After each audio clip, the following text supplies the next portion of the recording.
अभी तो घी लगी लगी रोटियां खा रहे हो मजे से, उसके बाद जो सूखा रूखा डाल देगा ना मालिक, और वही चबा चबा के जुगाली करते रहोगे पूरा दिन। अभी खा के देख लेना घास कैसी लग रही है, तब वैसी लगेगी, लेकिन मजबूरी है, खानी पड़ेगी। तो इसीलिए कबीर साहब समझा रहे हैं ये काल जाल बहुत खतरनाक है भाई। इसमें पत्थर की तो पूजा हो जाती है, लेकिन जीवों को मारा जाता है। जैसे तुम शंकर जी के मंदिर में गए, शंकर जी की पत्थर की मूर्ति थी, पत्थर का हिसाब था, शंकर जी को भी भोग लगा दिया, नीचे सांप को भी लड्डू खिला दिया, और जब असली सांप निकला घर में तो सिर्फ लठ मार के तोड़ दिया उसका।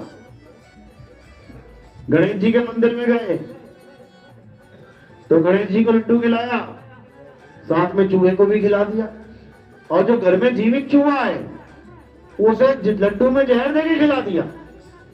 क्या बात है। पत्थर का नंदी है, उसके कान में अपनी मनोकामनाएं बता रहा है, और जब वही नंदी खेत में आके उसकी गेहूं खा रहा है तो नंदी के लट बजा रहा है, जीवित नंदी को लट बजा रहा है और पत्थर को पूज रहा है। बताओ। तो मेरे भाई यहाँ पे उल्टी गंगा बहती है, इससे पहले कि उस गंगा में तुम भी लपेटे में आ जाओ, ये इंसान जन्म मिला है, इसको लेके लगा लो, निकल लो यहाँ से दुम दबा के, बिना दुम के।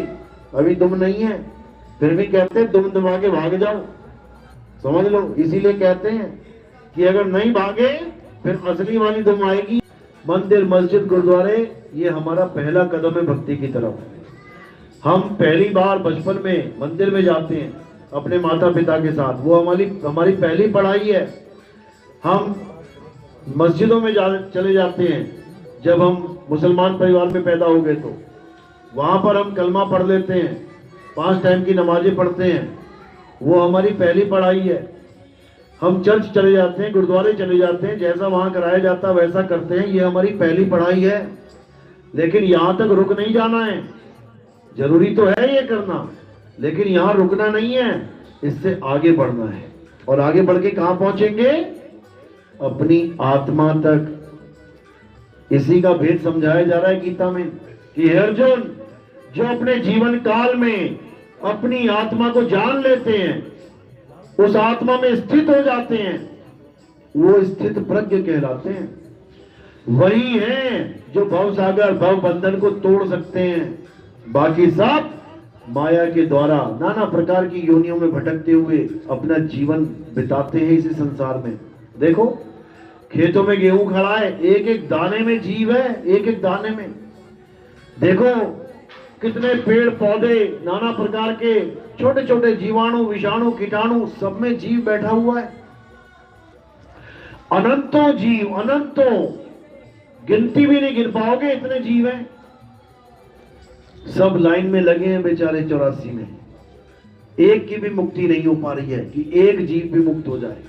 क्यों नहीं हो पा रही है? क्योंकि जीव अपने स्वरूप को, अपने निज नाम को जान ही नहीं पा रहा है।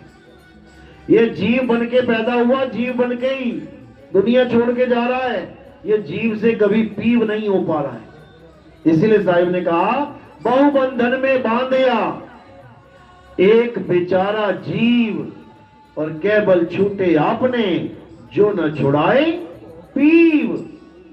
ये कैसे छूटे? इसको छुड़ाने वाला ये इसको पहचान ही नहीं पा रहा है, और जो इसका भक्षण करने वाला है उसकी ये दिन रात पूजा करने में लगा है।